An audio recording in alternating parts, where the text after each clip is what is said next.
Hello and welcome to our Lakeside chat.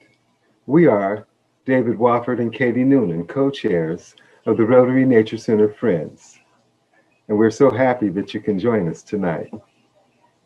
As we begin our program, it is important for us to acknowledge that we are on stolen land, that Lake Merritt is part of Ohlone territory. We hear now from Corinna Gould, spokesperson for the Confederated Villages of LaShawn and co-founder of Segura Te Land Trust. Good afternoon, relatives. My name is Corinna Gould. I am the spokesperson for the Confederated Villages of LaShawn. We are here today at what most folks think of as Lake Merritt. We are in the territory of Huichin. Huichin is actually a territory that encompasses 6 Bay Area cities: Oakland, Berkeley, Alameda, Emeryville, Albany, and Piedmont. And this was a place of abundance. I'm so happy that people from all walks of life that now come into our territory can enjoy this beautiful place that my ancestors have enjoyed since the beginning of time. My relationship to the land that I have been born to, raising my children and grandchildren here, has been to tell the story, the truth of what happened on this land before other people came here.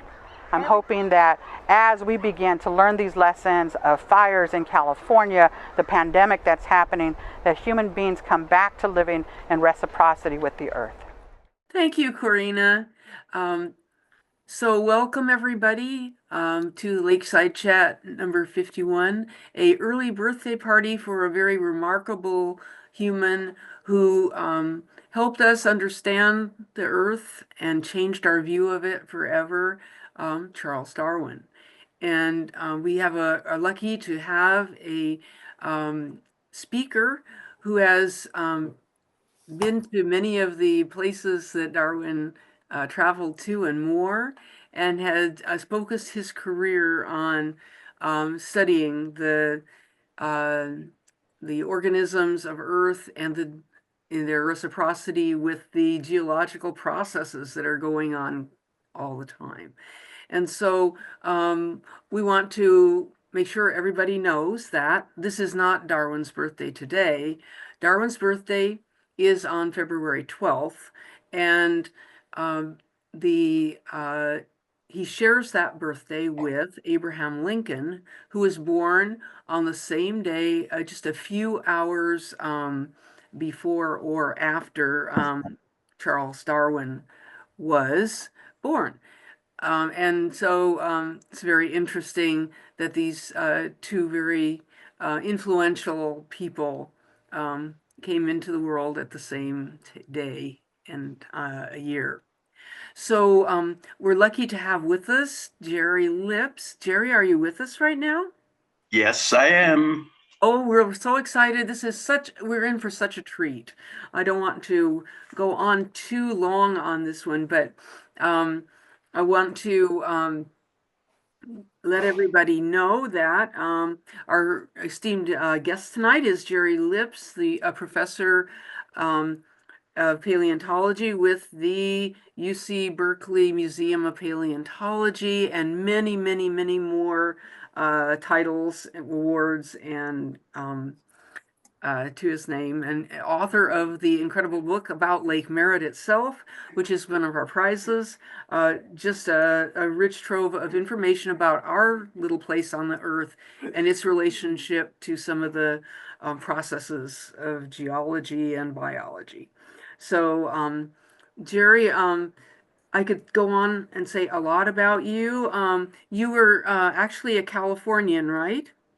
Yes, I was. I was born in LA. Born in LA and grew up in LA, home to a lot of interesting fossils and a lot of interesting geology. And you attended UCLA and got your PhD from UCLA in 1966. Correct.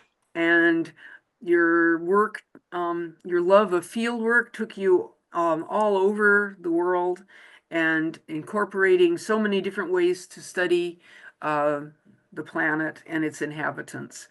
And a person who can really explain to us some of the contributions of Charles Darwin and why he really deserves a rousing happy birthday party today or in a few days on his actual birthday. So I want to thank you for being here, and I think we're in for such a treat. Is there more I should say by Nope. introduction? Okay, so with that as it is, I think we could begin. And I'd like to tell everybody that Jere has a really rich and beautiful presentation, many slides, and we thought that the best way to give you access to asking questions was for people to write their questions in the chat and not interrupt Jere during the presentation. But then at the Q&A portion, you'll be able to have your questions answered, and he can refer to whatever picture you inspired your question. And that might be an efficient way to make sure we get to all of the stuff he has to share tonight. Okay, so please find your chat and stay muted if you're not automatically muted until we come to the Q&A. Okay, so Jere, thanks so much. The floor is yours. Thank you. Well, happy birthday to Charles Darwin in 5 more days. But I want to celebrate him tonight with a lecture about the voyage of HMS Beagle from 1831 to 1836. And the reason I want to do that is because Darwin said that the voyage of the Beagle has been by far the most important event in my life and has determined my whole career.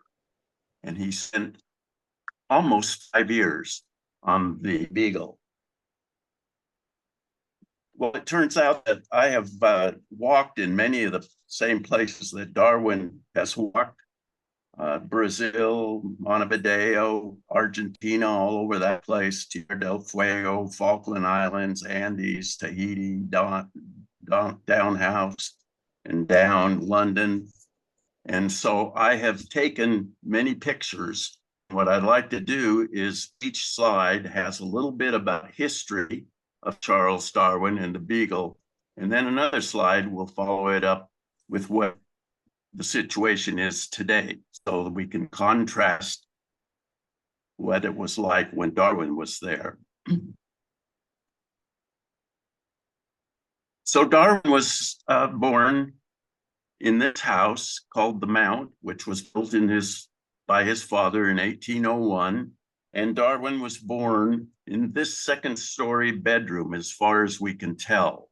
The building is owned by a government agency, but they let you come in by the front door and climb the stairs to the room, and you can peek into it. Not much in there, but it is an interesting place. The Mount was built on a hill outside Shrewsbury, and that hill had the river Severn down at the foot of it and woods all over. And this was a great playground for Darwin. He played in the river, he played in the woods, he collected everything from beetles and birds' eggs. He was very careful to take only one bird egg out of each nest to preserve the species. He did chemical experiments and also other kinds of experiments. He fished in the river, and he learned to shoot and declared himself not a bad shot. All in all, this is pretty good training for the Beagle. At age 16, his father decided to send him to Edinburgh to study medicine from 1825 to 1827. He couldn't stand it. He hated human dissections. He didn't like dealing with all of that. So instead, he spent a lot of time in the Firth of Forth studying the animals that lived in that estuary, barnacles, limpets, and other things that he could see just walking along the shore. But he eventually quit in 1827 and came home. And his father was very upset with that because he wanted him to be a doctor, but that didn't work out for him. This is the back of the Natural History Museum in Edinburgh, and that black sign is this because that was the site where Darwin lived while he was going to Edinburgh University.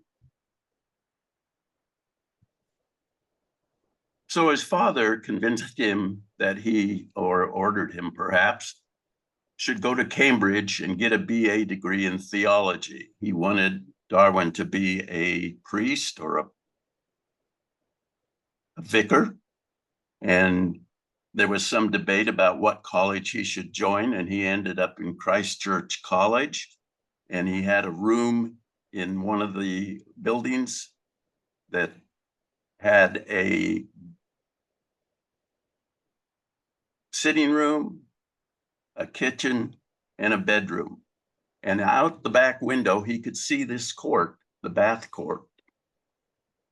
At this college, he met geologist Sedgwick and botanist and natural historian Henslow. And these relationships paid off big time for him. For example, with Sedgwick, who was the geologist, he went on a field trip with him to Wales to make a map and collect rocks.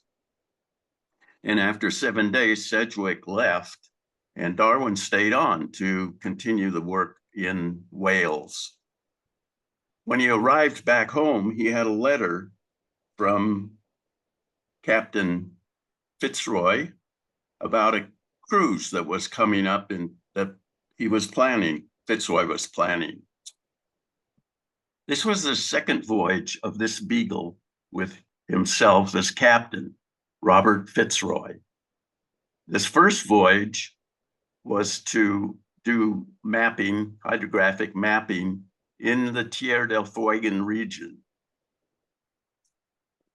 On that cruise, the captain of the ship, which was not Fitzroy, a guy named Stokes, he committed suicide, and another person drove the ship back to Buenos Aires. And at that point, Captain Fitzroy became a captain and brought the ship back. But he did, before bringing it back to London, he went back to Tierra del Fuego and worked on mapping. And during that mapping, some of the Fuegans, the native people, stole one of his boats, and he went after them, and instead of capturing them all, he captured 4 of them. Those 4 people he brought back with him to London. One of them died of illness, and then he felt bad about that. Plus, he tried to get the people in London in the charge of the ships to send the Beagle for a second voyage with himself as captain. Eventually, they agreed if he would do some mapping around South America, up the west coast of South America. They wanted him to map places to harbors and places to anchor their ships in the Galapagos. And they wanted him to go to Point Venus on Tahiti because Captain Cook had set foot there. So that was sort of British. So when Darwin came to talk to him about that and found out this history, Captain Fitzroy offered him a place on the upcoming voyage. He told Darwin that it would be a 2-year world circumnavigation. And what he wanted him to do would be an unpaid participant who would be his colleague. And he wanted him there to discuss geology and biology and to help in the field with geology. There was a naturalist on board. The surgeon in the ship, as usual, was the naturalist, and he got annoyed with Fitzroy for favoring Darwin, because Darwin was really doing a lot of natural history too. And he left the ship in Brazil. So Darwin agreed to do this. He was met with antagonism by his father, who did not want him to go on the cruise, but his uncle told his father, look, this is a great opportunity for Darwin, for Charles. And with that, his father decided to let him go. So here's what the track of the Beagle. It left Davenport, England on September 21st, 1831. And it went down to the Canary Islands and Cape Verde Islands. They tried to land in the Canary Islands, but the Canary Islanders had heard that there was an outbreak of the illnesses in England, so they would not allow the ship to anchor and come ashore. So they had to go on to Cape Verde Islands, number 3 there. And while there, Darwin noticed that they were volcanic in nature, and he began to put together his ideas about volcanism in the ocean.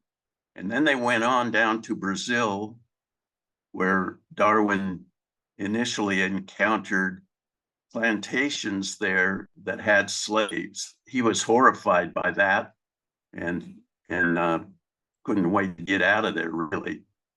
And then they went on down to other parts of Brazil, Rio, and then Montevideo, Buenos Aires, and then Tierra del Fuego, up the west side of South America, stopping at the Galapagos for a while, and then on to Tahiti. And then after Tahiti, they stopped in New Zealand. They went to Tasmania, Hobart, Western Australia. And then Darwin and Fitzroy had a discussion about going up to Cocos-Keeling Atoll. It would be the only atoll that Darwin would have seen on the cruise of the Beagle. The other route would have been along the Stash line. And so Fitzroy was a little reluctant to go up there, but Darwin convinced him that it would be important. And they were really rushed after they finished in western part of South America. So all of these stops were truncated compared to the rest of the place.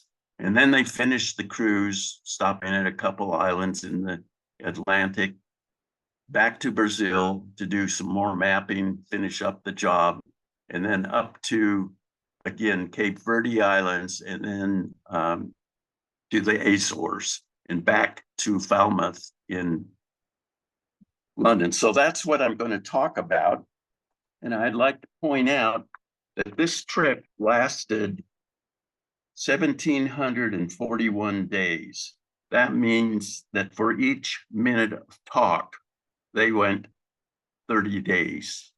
So there's a lot to be said about Darwin on the Beagle. And of course, there are thousands of books written about Darwin, and his own 19 or 17 books, depending on how you count them. So after the discouragement that Darwin faced in northern part of Brazil, they went down to Rio de Janeiro, and Fitzroy wanted to go back north, and Darwin and a couple other people from the ship decided they would get off, and then when Beagle came back, they would get back on. So they spent about 3 months, and they got a little cabin in this bay here with a Corcovado and Sugarloaf nearby. And then they took trips into the interior of Brazil, and Darwin was very impressed with the vegetation and the spiders and beetles.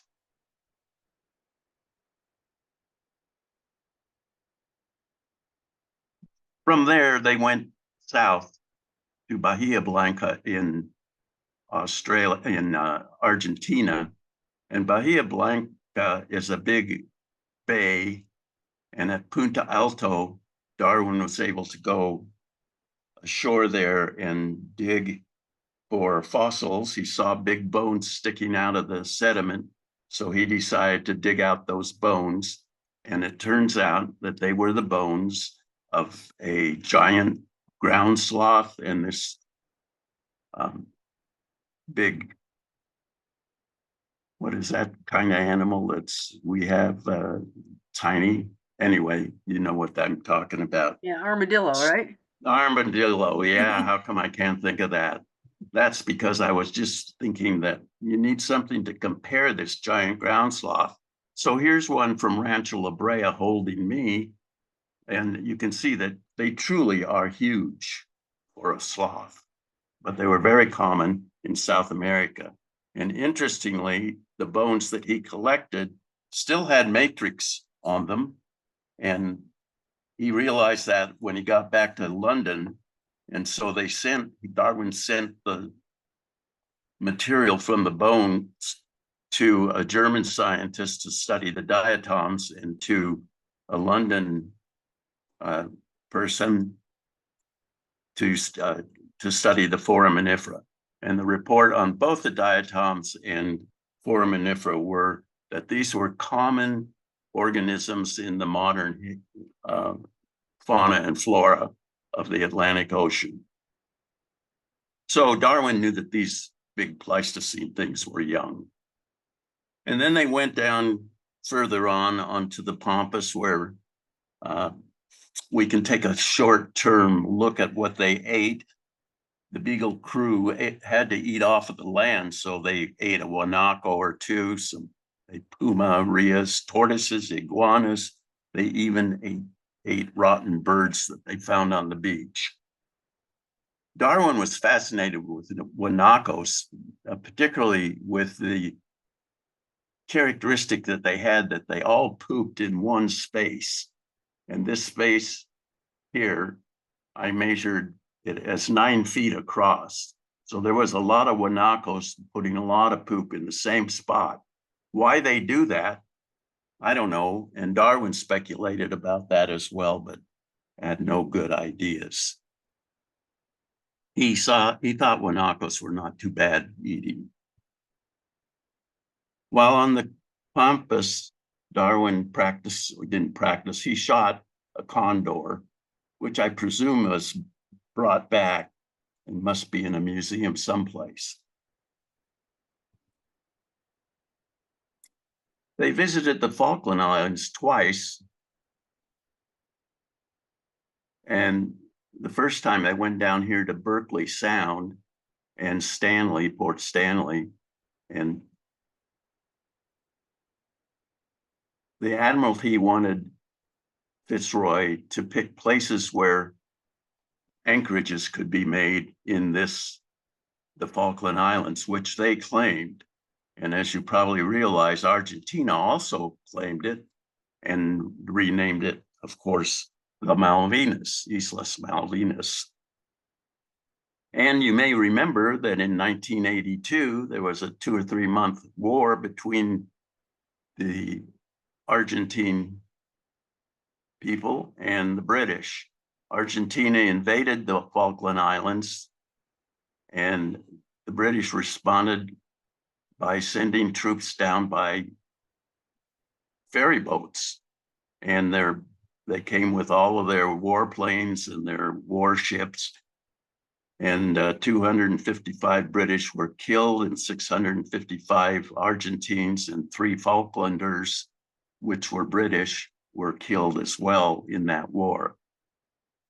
So when I visited there after the war, we were told we could not go anywhere we wanted because there were so many landmines. You can see 25,000 landmines in 117 different minefields. Darwin could not walk where he did at the time that I was there in 1982, late 1982. So Darwin explored the southern batch of islands, and then later on they came back and explored the northern range of islands. And Darwin found some Paleozoic fossils, earlier Paleozoic, I think they were Devonian, on the Falkland Islands. They brought back the 3 Fuegians from London that Fitzroy had taken to London. He took them to London to turn them into Christians so that they could come back and Christianize the Fuegians in Tierra del Fuego.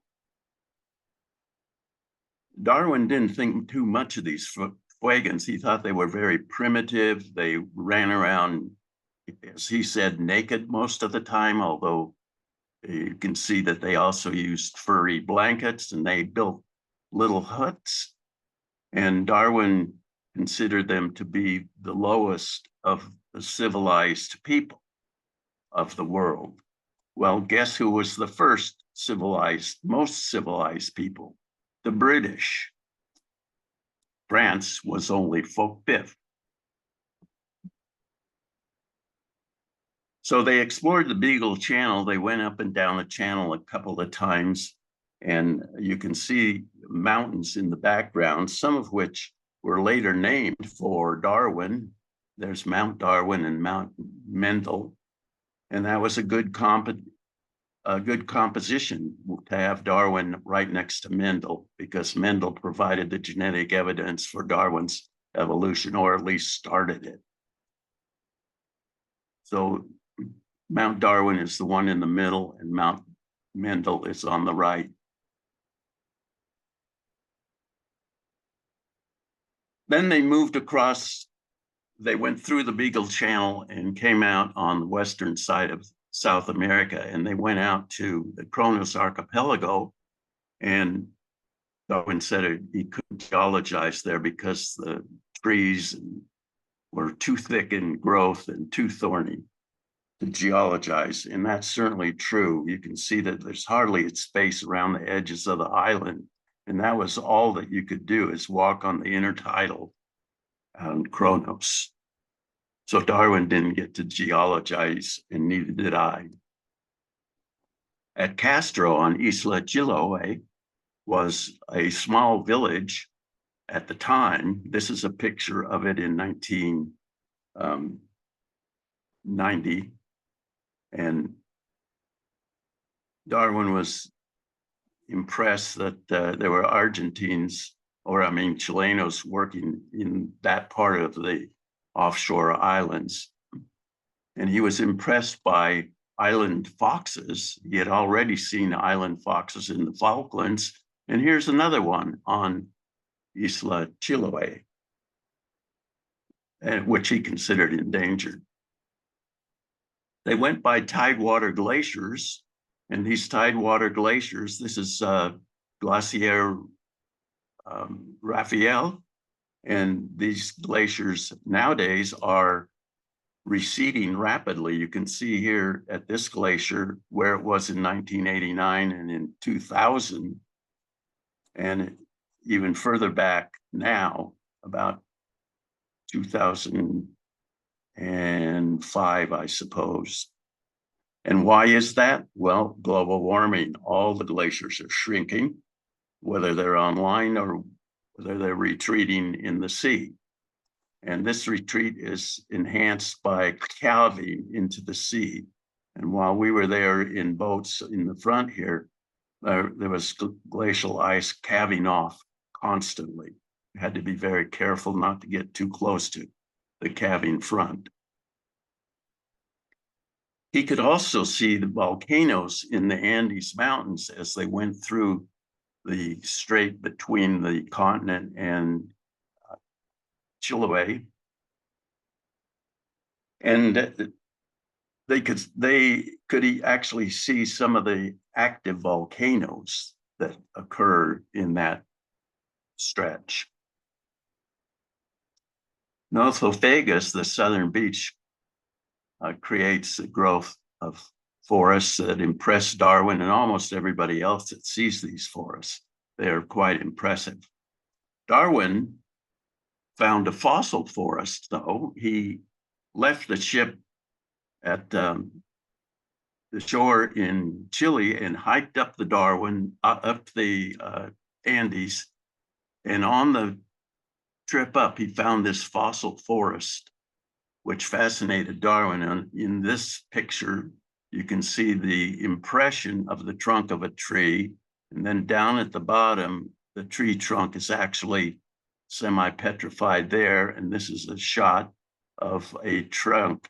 And it's embedded in a volcanic eruptive material. So this material came downslope from a volcano and plastered the trees in the forest and preserved them. And this is what it looks like at a distance. You can see the sedimentary nature of the volcanic flows, not flows of lava, but ash that flowed down through the mountains and captured those trees. There were about 50 of them.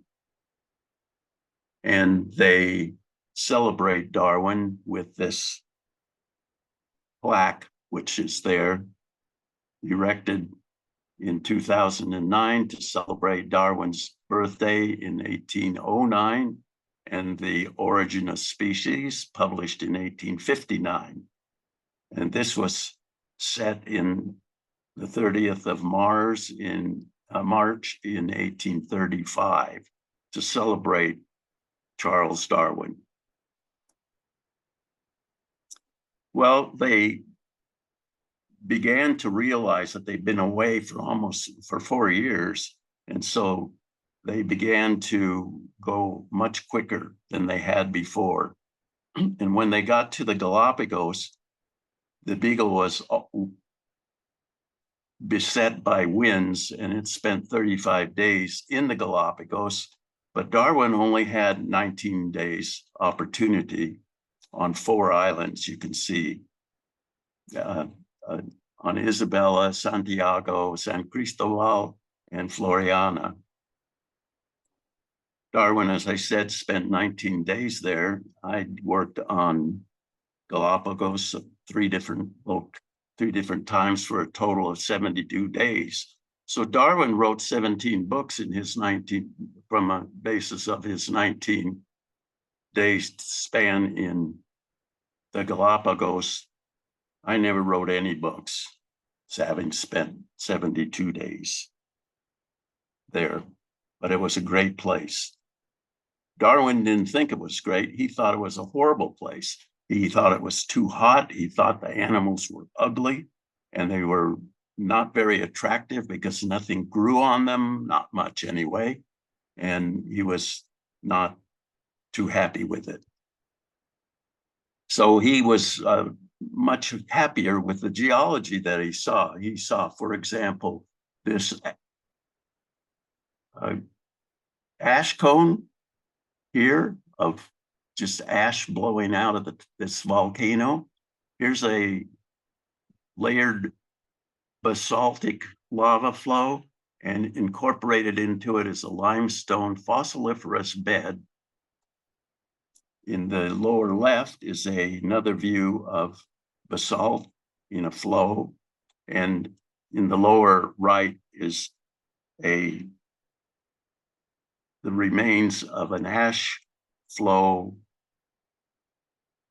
peak or cone, but it's been eroded on the right-hand side. And these ash cones actually were along the edge of the ocean, just like this one is up in the upper left. And as they erupted through the intertidal, they incorporated rocks from the intertidal and shells from the intertidal. And we published a paper on those fossils from this cone. Darwin also paid attention to the animals that he saw. He saw sea lions and hawks and land iguanas, marine iguanas, and of course, tortoises, which he knew were quite old. But again, he thought they were mostly ugly. And he didn't spend a lot of time with them, except he made this comment that these land iguanas, when they're cooked, yield a white meat, which is liked by those whose stomachs soar above all prejudices. So I guess they were eating land iguanas as well as other things as they surveyed around catching things to eat. So from the Galapagos, they went to Tahiti. From Tahiti, they went down to New Zealand, to Tasmania, and to Western Australia, and then up to Cocos Keeling, and from there back across the Indian Ocean and the Atlantic, and back via the Azores to Great Britain. So that's the next section that I want to cover, is Tahiti to Great Britain. This is Matavai Bay on the island of Tahiti, and the British, starting with Captain Cook, always anchored in Matavai Bay because it was a great anchorage. It was well protected by Point Venus, and this is the shore of Point Venus where all these people are sitting. And you can see the mountains of Tahiti in the background. They go up into the clouds, and they're a great place. Now the French anchored in another place further around the island, and it was a rather deceptive place for them to land, and it was tough to get in and tough to get out. But they managed to get a lot of people to Tahiti, and they began to civilize it after the Beagle and Captain Bligh were there. And the British sent a warship by. I think they even fired a shot at the French on the island, but that was the only attempt the British took to get the island back from the French. So it turned out to be French Polynesia rather than British Polynesia. And I got to think it's kind of nice being French. So this is the island of Tahiti on the left, or excuse me, on the right. Tahiti, the big island, and then Tahiti Nui, the little extension, volcanic extension. And over on the left side, in the upper part of that figure, is Aimeo, or its modern name, Moorea. So up at the top of Tahiti here, you can see Point Venus and Matavai Bay to its left. Darwin decided to climb up the mountain, and he climbed up to 840 meters high. And from that place, he could see that the Tahiti actually had a fringing reef. And then he looked across to Moorea, and he could see that there was a lagoon and it was a barrier reef. And this gave him, really cemented his idea that atolls were formed by volcanoes that sank. And the next step, which you have to go out further in the French Polynesia to see real atolls, but the whole sequence of islands from Tahiti itself, actually there's a new volcano erupting off to the further to the right here now, but I don't think it's reached the sea surface yet, but there's several atolls at the end of this sequence. So Darwin thought that Moorea looked like a picture in a frame. The island itself was the picture. The lagoons, particularly on that side of the island, formed the mat, and the barrier reef was the frame. So he said this was like a picture in a frame. And when you look at it, it certainly looks that way. Little islands, motus, they call them, form in patches of sand that accumulate on the barrier reef or in shallower parts of the lagoon. So Darwin saw this part of Moorea from Tahiti, and you can see that the lagoon, the darker blue there, is much wider than the reefs you see on the north side of Moorea.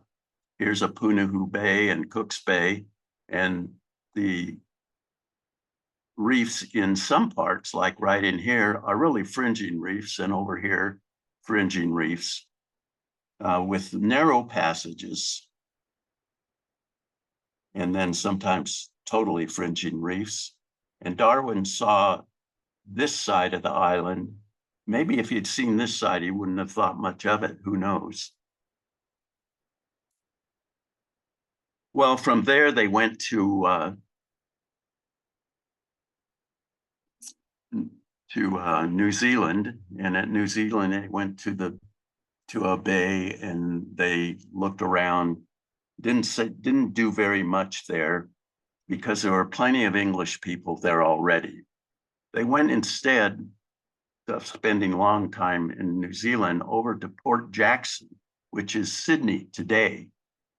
There wasn't much apparently at Port Jackson when Darwin sailed there. And he said, someday Port Jackson, maybe, just maybe, it'll be a big city. And sure enough, it is. And then they went along the southern coast of Australia to Tasmania. At Hobart, Darwin climbed up the mountains there near Hobart and explored the geology and trees, and noted that the English were well on their way to causing the Aborigines to become extinct. And then they went to Western Australia, and Fitzroy and Darwin had a discussion about whether or not to go to Cocos Keeling because it would add a good portion of additional time to the cruise, and everybody was getting anxious to get home.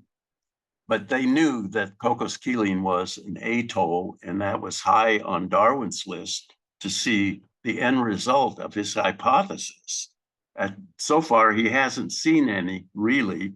They came through the two motos on the Beagle, and they could see islands in the distance, but they couldn't tell that they were atolls with this kind of a shape.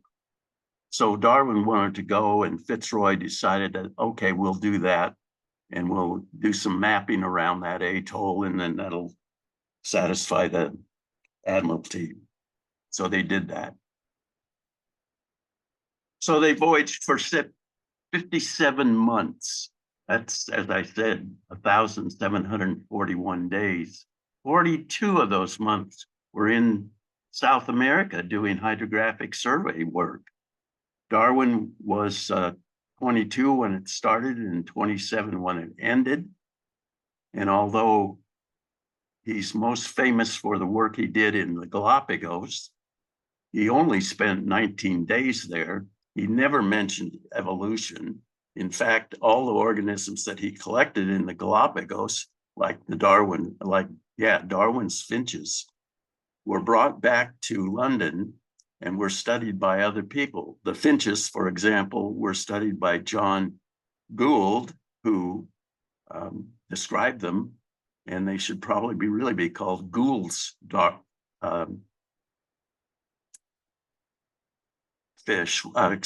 Gould's birds rather than Darwin's birds.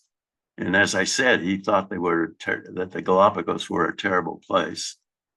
And when you read his logbooks, he had 1,383 pages on geology and only 368 on biology. He had none on botany.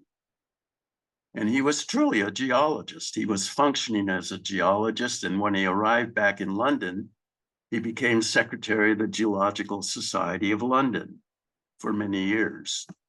He retired to Down House, which he bought in 1842, and he wrote 17 or 19 books, depending on how you count some of the double volumes that he produced.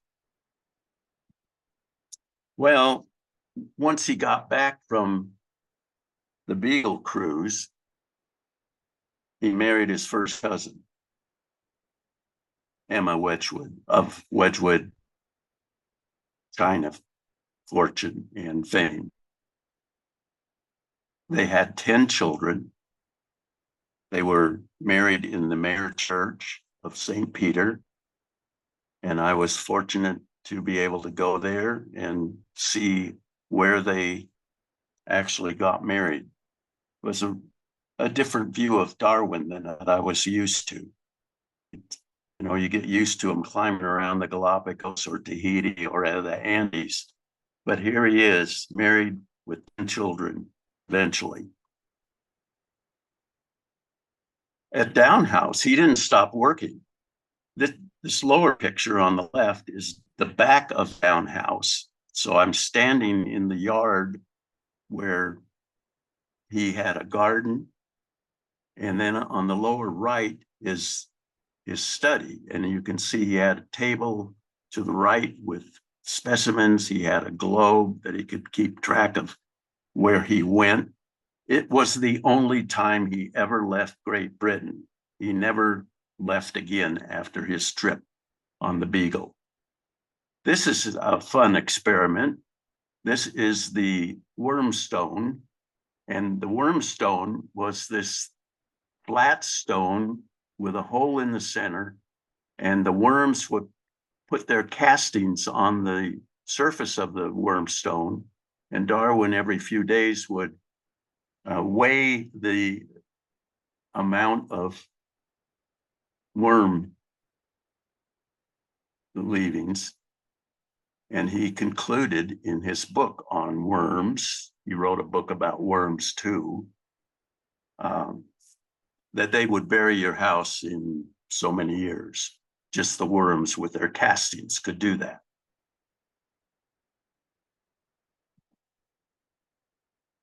Well, Darwin had some philosophical things that I think are important. Here's one of them. It's from The Descent of Man, page 604, published in 1871. This is, in essence, a view of the method of multiple working hypotheses that we don't use very often, but we ought to be using it every time we are discussing anything. Anyway, he says that false facts are highly injurious to the progress of science, for they often endure long. But false views, if supported by some evidence, do little harm, for everyone takes a salutary pleasure. Yeah, I've seen that, in proving their falseness. And when this is done, one path towards error is closed and the road to truth is often at the same time opened. That's what we do when we do multiple working hypotheses. We may have 3 or 4 that we have this happening at Lake Merritt when we want to understand how does oxygen behave in the lake. There's 3 or 4 hypotheses. 1 or 2 may stand above the other ones, and we don't know which one might be true at the moment, but we can make decisions based on the most tested hypothesis and the one that seems to be right. And of course, this salutary pleasure that he talks about is experienced by scientists when they see somebody coming after their favorite hypothesis. I felt that way myself on occasion.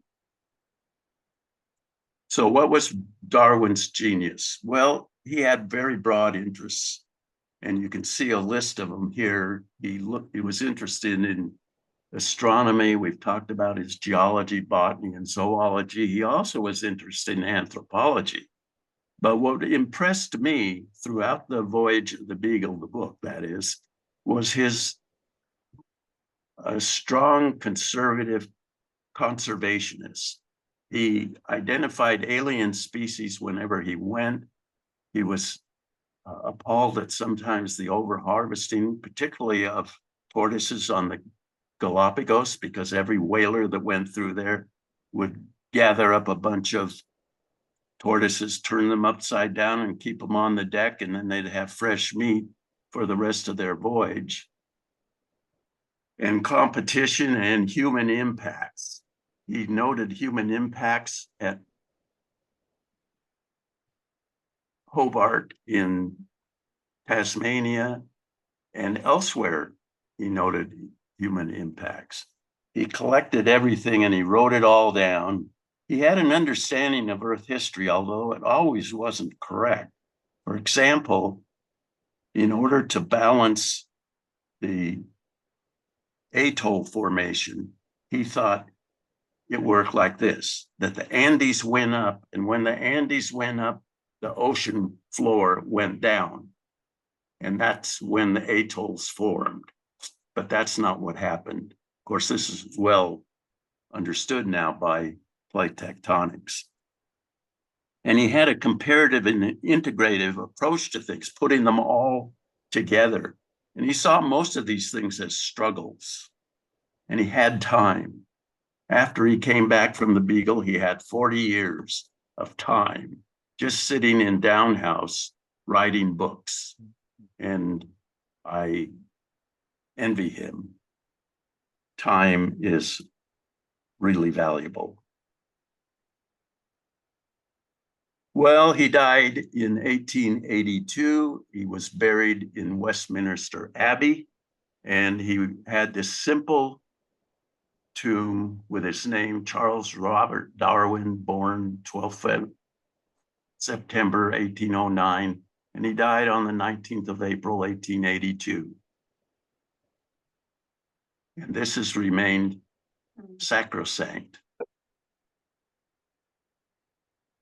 All of this that I've been talking about is based on this proceedings of an academy, of the California Academy of Sciences meeting, which was devoted to Darwin and the Galapagos. I was invited by Michael Gieslin, a Darwinian, to contribute to it. And I said, well, I'm not going to talk about Darwin and Galapagos. All the rest of you are doing that. But I will talk about Darwin on the Beagle besides Galapagos, because he spent more time there in the ship and in South America and elsewhere than he did on the Beagle. Well, that's not the end of it. Just this year in January, these two ladies, one 66, the other 77, decided to paint on Darwin's tomb 1.5. And they say 1.5 is dead. This is the global climate warming tipping point that we don't want to get to, but we already have passed it this year. And they objected to that.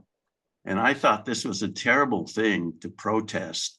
And I thought they were protesting Darwin, but they said, no, we put this on Darwin's tomb because we knew Darwin would agree with it. And I agree with that, but Darwin would not agree to the way that they went about. I think they were arrested, and I haven't heard what happened to them, but we will find out. So Darwin has taken on a whole bunch of things because of the origin of species and his ideas that we all evolved from monkeys.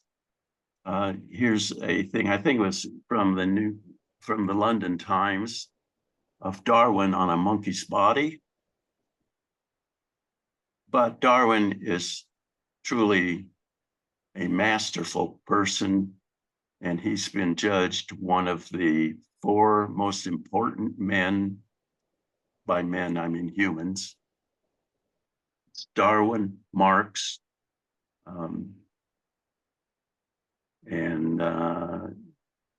Einstein, and one other.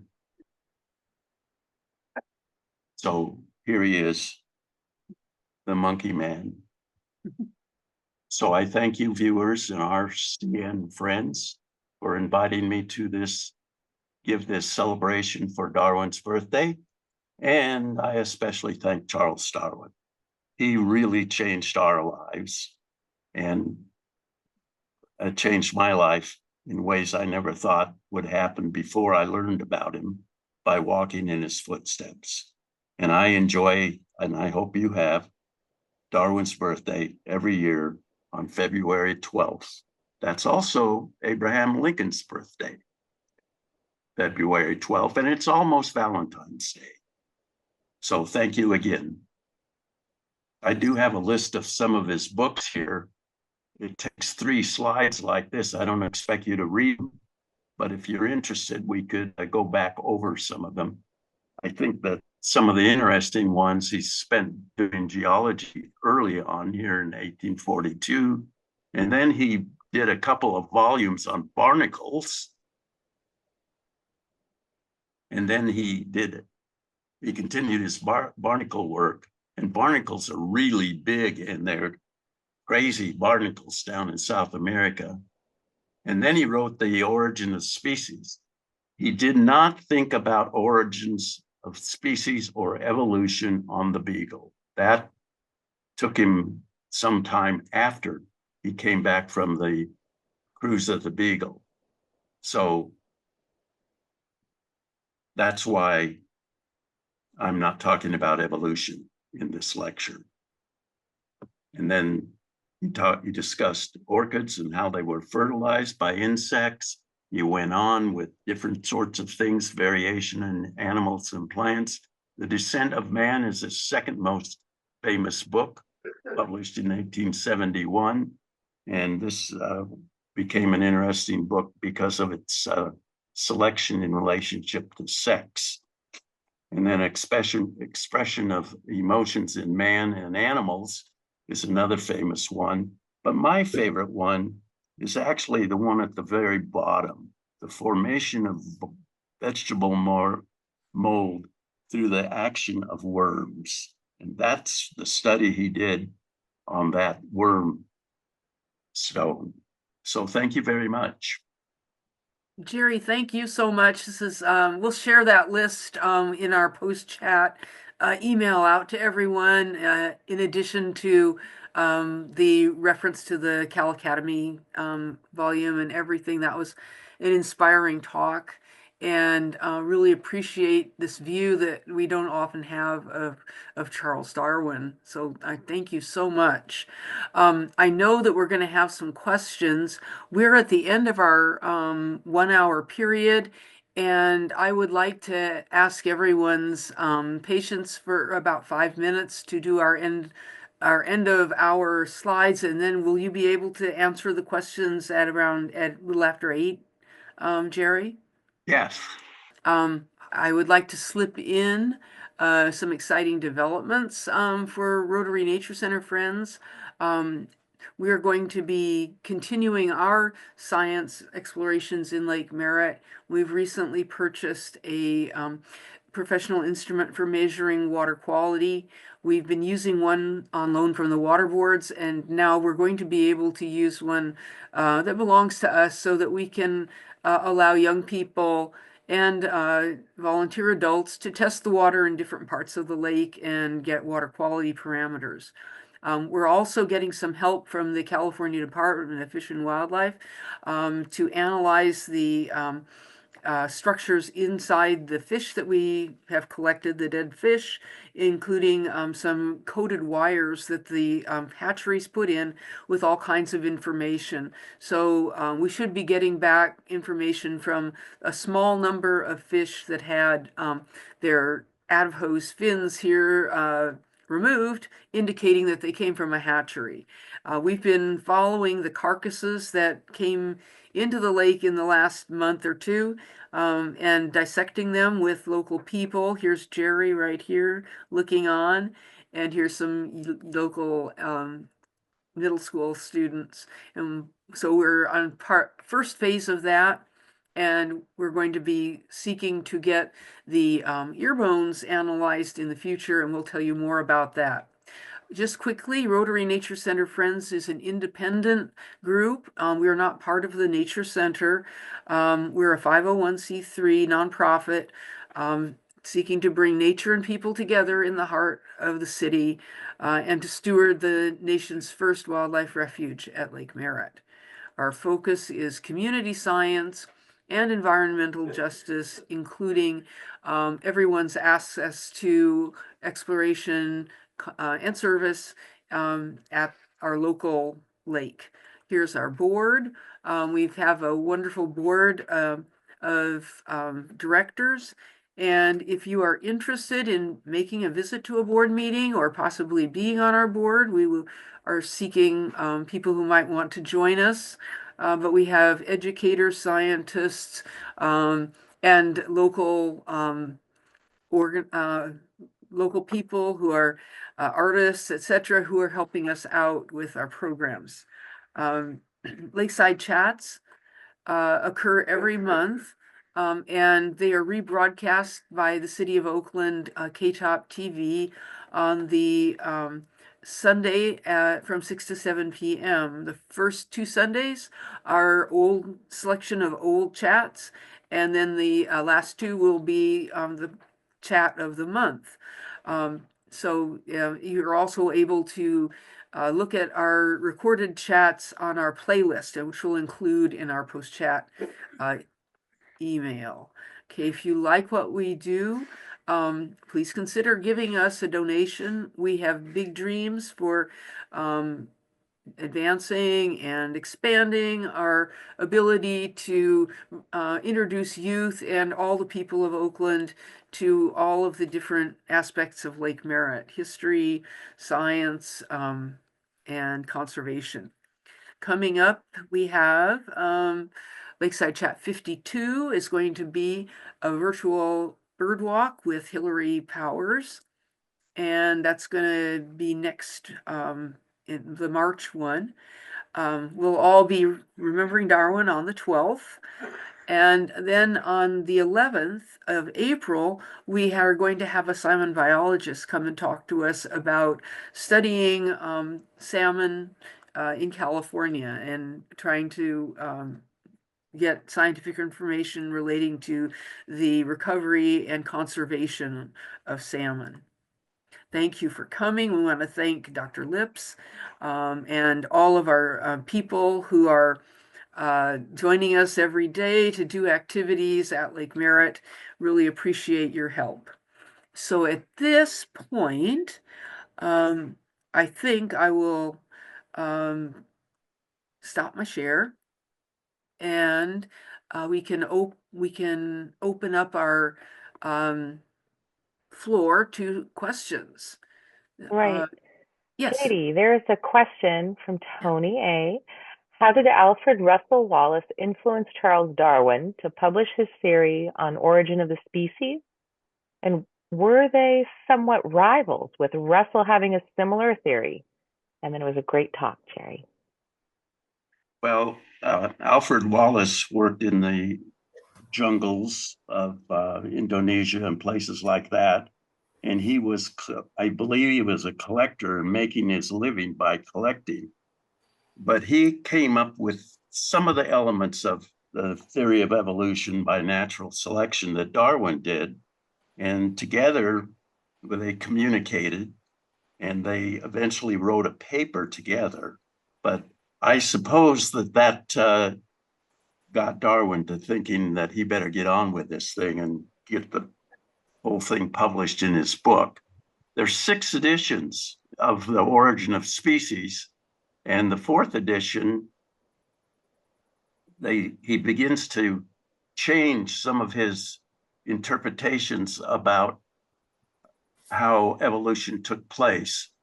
And you have to read really the 6th edition. The last one is the one to read if you want to know the origin of species best. That's such a good question, and has a lot of discussion about the role of Alfred Russel Wallace, and to what extent there was competition, and possibly Darwin may have pulled rank because of his position in society compared to that of Alfred Russel Wallace. However, according to some of the studies that I've read, that's not at all how they felt towards one another, and they maintained a amicable relationship throughout their lives. We had a wonderful presentation about Alfred Russel Wallace by James Costa, who wrote a volume about Wallace in honor of the what was it, the 100th anniversary of his publication, I believe. Anyway, it's on our playlist. I heartily recommend it, and I will get my citation right in the post chat thing. And he wrote a lovely book as well. So Yeah, Wallace wrote a book called Darwinism. yes, he did. Yeah, and All right. go ahead. More. Sorry, I was just going to read the next question. Great. This is from Jason Young, and it says, Terry, in your view, what set Darwin's development of evolutionary studies apart from his predecessors and contemporaries? Well, many of his predecessors looked at the arrangement of species, let's say, and they had they didn't see any gradation between the species in the fossil record. That's really hard to see. And people like D'Orbigny in France, these are catastrophists who see each one of these things as living just once they were created by God, then they lived for a certain period of time and then they went extinct, and that was the end of it.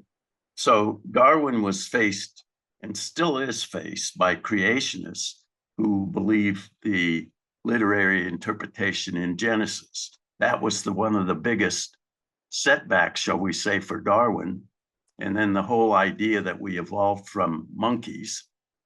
And what set his ideas apart really was natural selection. And in that, he talked about how the fittest are the survivors. But that's been interpreted as blood red in tooth and claw. And that's not what natural selection necessarily works. Sometimes it's just the sneakiest guy that gets the ladies that's the one who's most fit. So it doesn't involve anything but a little loving on the side. Seals and sea lions do that because while they're defending their herds of females up to 40 or 50, there's always a guy or two hanging around the edges, taking advantage of the absence of the guy who put the harem together. And when he's busy doing that, then they sneak in. There's many ways to be fit. Oh, yeah. And none. It's really Mm-hmm. Fitness is a measure of reproductive success. So any way that you can get your genes into the next generation is success. So natural selection means successful reproduction. All right. The next question is, what was the initial public opinion to Darwin's theory from the church and scientific societies in England? Weren't they rejecting much of it? And that was a question from Tony. Yeah, a lot of them did. Amongst the scientists, there were people that thought about this, including Darwin's, one of his relatives came up with I think it was his grandfather, came up with a theory of evolution that was not dissimilar from Charles's, but it didn't have the natural selection component. So there was resistance from the churches, all of them. I don't know about non-Christian religions, but if they have a godlike figure at the head of their group that does the creating, then they're at odds with Darwin. So this battle still goes on, and the scientists try to explain it. When I taught biology 1, I taught the evolution component, and I would say 25% of the class were creationists. They didn't believe what I was saying. But I said, that doesn't make any difference on the exam. You have to put what I said on the exam. And maybe that helped. But it's a powerful argument because it's so established within these very large groups of people. And it's not just Catholics or Protestants, it's all of Christianity. Anybody who reads Genesis has to be a creationist in the sense that God did it all. But I know many scientists, evolutionists even, paleontologists, who are good Christians. My major professor was one of them. She was a believer, at least in things like Christmas and Easter, and they had a window put into their church in Oklahoma. So she was a believer in Christianity, yet she was one of the world's experts in a special group of microorganisms. Did I answer that question? I think, yeah, you did. I mean, there was an uproar in response to Darwin's book, and Oh, yeah. there was the famous quote that let us hope that this not be true, but if it is true, let us hope that it doesn't become generally known, because then people would start to behave badly, and if they weren't didn't have the fear of God.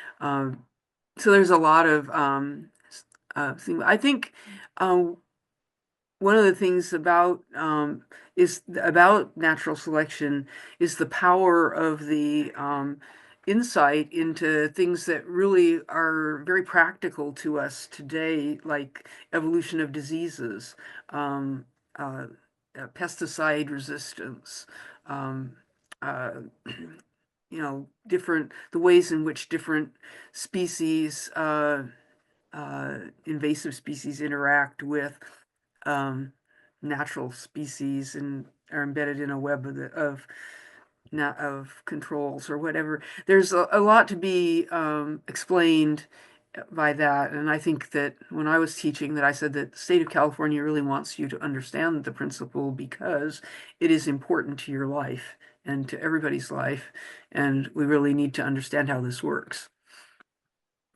And then you can go talk to your religious person about what you believe. That's fine too. I want to follow up right quick with that. Yay, there you are. Dr. Lipps, did Darwin or scientists today find any challenge in proposing natural selection and confronted with the idea that we can watch things evolve? I believe this would be a religious argument. We can watch things evolve, or an animal lose hair or lose something that it has, but we've never detected an animal evolve to the point where one animal where it became a separate species, and one species that could reproduce with another. Well, that may be true for mammals like us, but with rapidly reproducing organisms, take bacteria, for example, they evolve very fast, and we're changing the bacteria that are around us by using bacteriicides, antibacterial things, and we're selecting bacteria that are more potent than the ones that we are trying to eliminate to begin with. And we see that the whole thing with COVID was about a rapid reproduction in a virus, and it kept modifying it and changing as it went. We can do this now looking at the genetics of organisms. And a friend of mine raised dogs, police dogs, and when the Soviet Union walled off Berlin, they had police dogs, and they had police dogs on the other side of the wall, but they didn't reproduce with one another, and they became differentiated so that the police dogs on one side of the wall were different than the ones on the other side, not reproductively isolated, so they were still the same species, but you could see evolution in progress. So it takes some time for evolution to occur. Actually, instead of time, let's say rates of reproduction.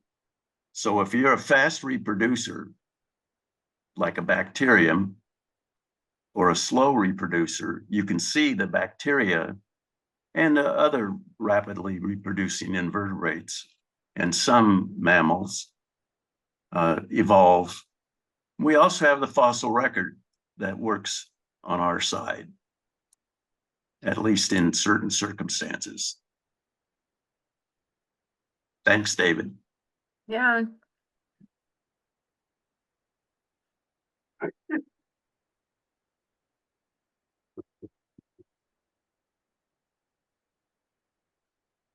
Are we frozen here? Let's see. Well, I see a question here about, or a statement. It is not the strongest of the species that survive. Wait a minute. Got to move something so I can finish reading this post. Where did it go? It is not the strongest of the species that survives, not the most intelligent survives. It is the one that is the most adaptable to change. Right. It's the most successful reproducer that survives. I think the example of well, the sea lion example I gave, there are other examples of that where the selection is on a characteristic that you wouldn't think would be of selective value at all, but they often are, because reproduction is the key to fitness.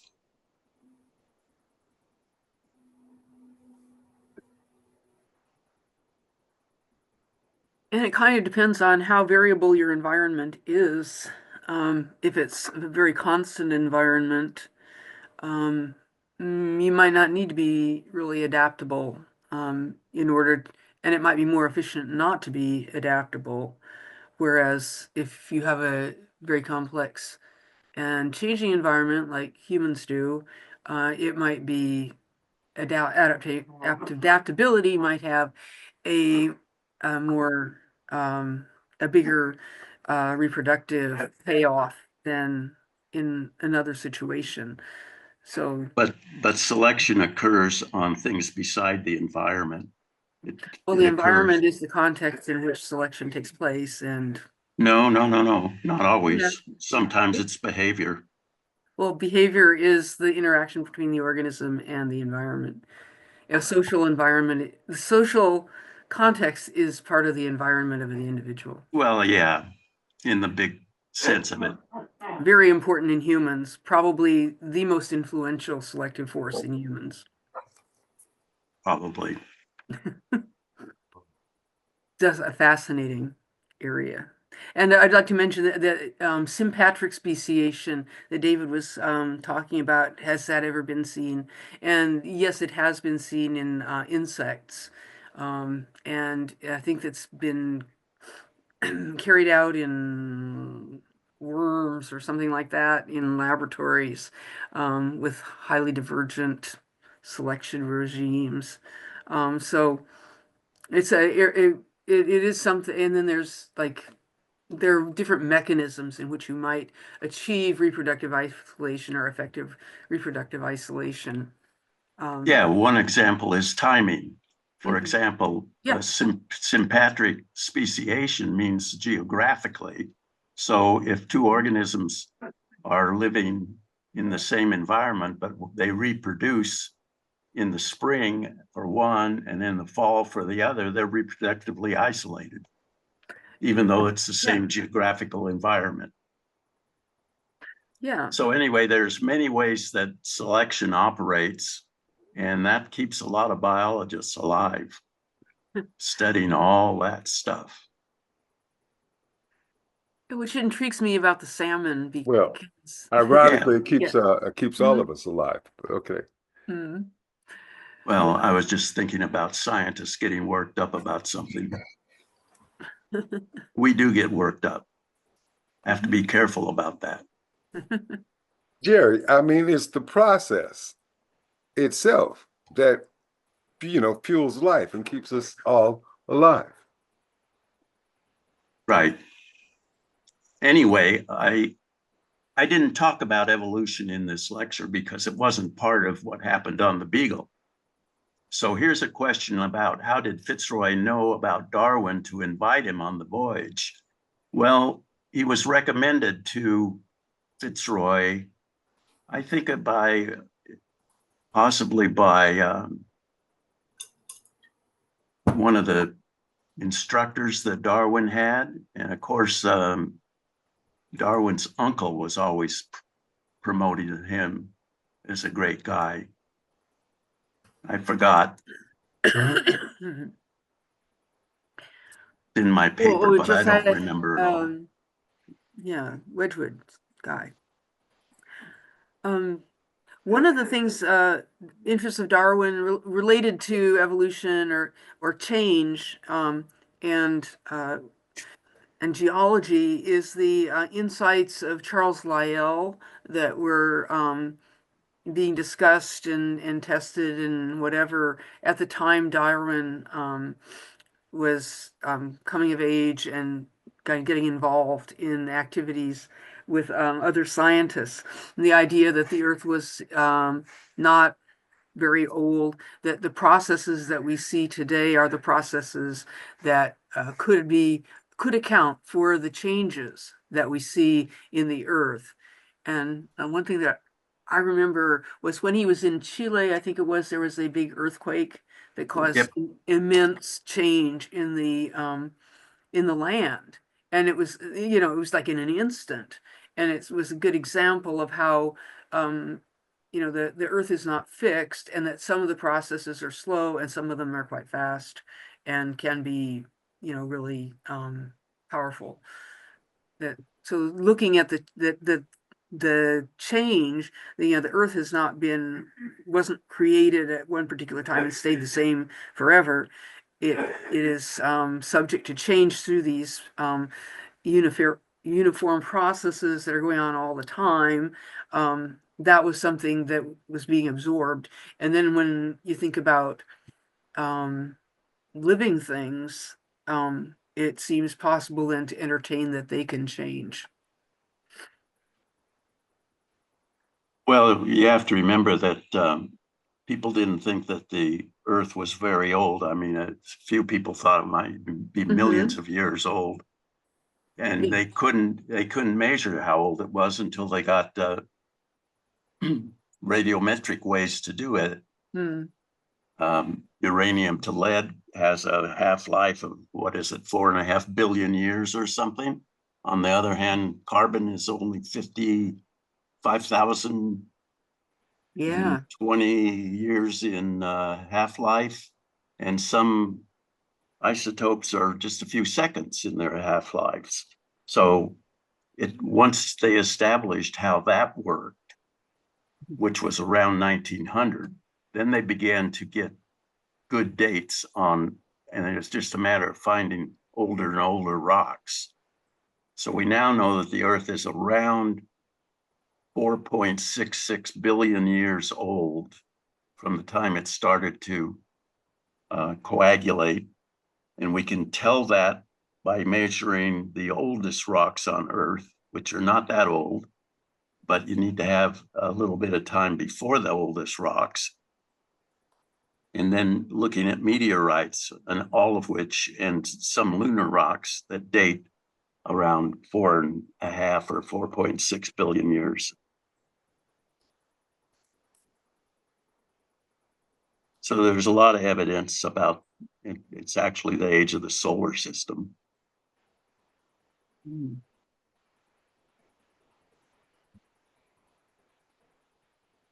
Well, how would you, or would you be able to contextualize the globe trotting, if you will, during Darwin's travels and during his lifetime, the 50 months plus that he was on his travels, and then the 40 years that he lived following his travels? How would you contextualize that in terms of globetrotting, in the sense of that, well, we have a lot more information and there's a lot more talk about exploration and trade routes and spices and that sort of cultivation and development. On what par and pace did the study that botany, geology, biology take place? Or could you contextualize that during Darwin's lifetime and travels? Well, the travel takes these people. Darwin wasn't the only one. There were people like Wallace and Dorbini and a whole bunch who were traveling the world just to see what was there. They didn't know what was there. Columbus had found a couple of continents. Eventually, they figured that out. And then everybody wanted to go see what it was all about, especially in the 1800s, early 1800s. Even today, we want to go do that. And when I say I walked in the footsteps of Darwin, I didn't do it to walk in his footsteps. I was just doing my own thing and happened to go where he was. In fact, somebody asked me, would you write a paper about Darwin and the Beagle? I said, well, I don't know anything about Darwin and the Beagle. And they said, well, you've been here and there and everywhere over there. You know a lot about Darwin. And then I thought about it. Yeah, I have been to a lot of places Darwin went, because the more you see, the more you know. And if you close your mind off, like what's happening around our country today, you're just setting yourself up for disaster. Well, I can make it this shorter. Would we be more accurate in thinking that Darwin was special in opportunity and experience, or that there were droves of individuals at that time and in that period who were on boats and out there, and they were seriously thinking about these things?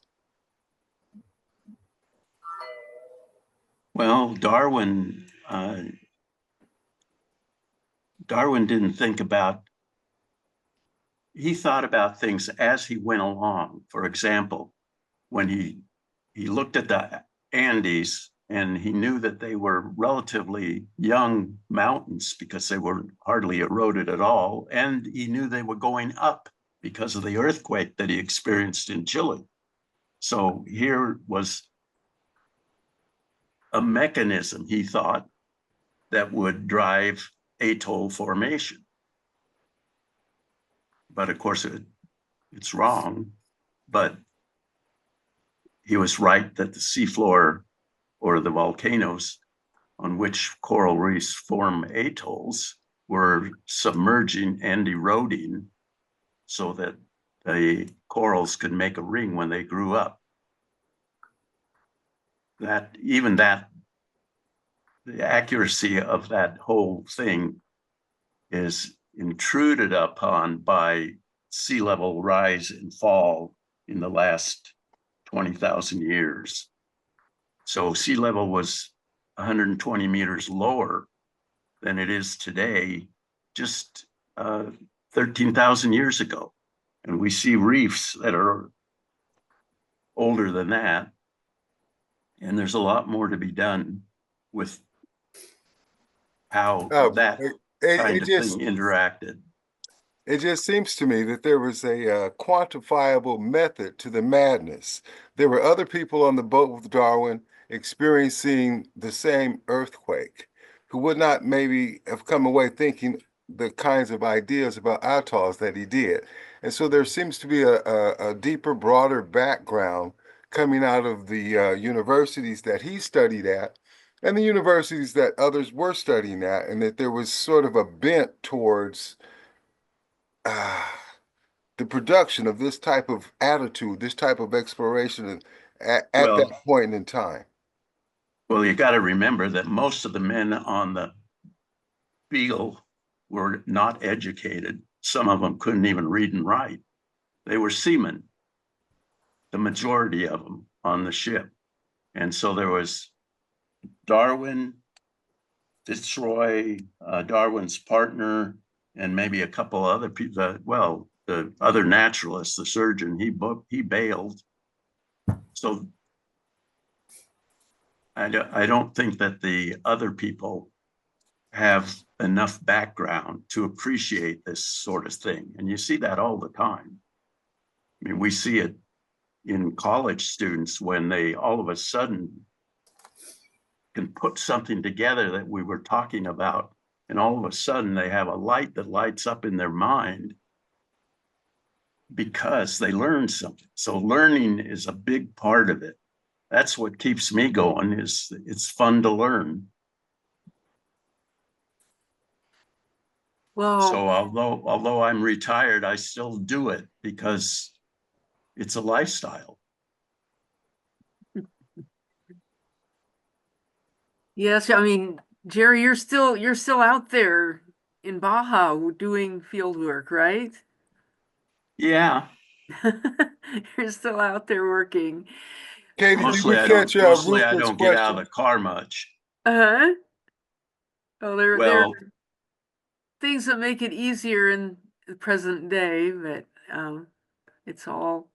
well, I am beginning to feel a bunch of aging factors, eyes going, ears going, back going.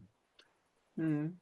Did we catch Rupert's question about the geology of the Falkland Islands and whether or not Darwin had any thoughts about that? He did. Um, he found, as I said, he found some Paleozoic fossils that other people have come along and dated. I think they dated it Devonian or around Devonian. So that's in the early part of the Paleozoic. Certainly not Cambrian, but later than that.